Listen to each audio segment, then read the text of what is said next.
Magandang araw! Handa na ba kayong matuklasan ang Lanao del Norte? The Land of Beauty and Bounty, isang probinsya sa Mindanao na puno ng likas na yaman at mayamang kultura. Ang Lanao del Norte ay nag-aalok ng kakaibang karanasan sa mga manlalakbay. Una na rito ang Maria Cristina Falls, ay isa sa iilang talon sa buong mundo na mayroong masalimuot na hydroelectronic power plant na itinayo sa infrastruktura nito.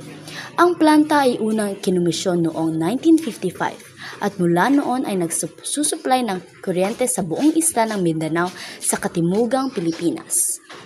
Pangalawa, Tinago Falls, isa sa mga pangunahing atraksyong panturista ng Iligan, isang lungsod na kilala bilang City of Majestic Waterfalls. Ang Tinago ay isang salitang Pilipino na nangangahulugang nakatago. Ang talon ay nakatago sa iisang malalim na bangin. Ang paglalakad patungo sa talon ay nangangailangan ng humigit kumulang na 500 pahakbang na tinatawag na paikot-ikot na hagdanan. Pangatlo, Hindang Cave. Hindang Cave dahil matatagpuan ang mga ito sa bayan ng Hindang.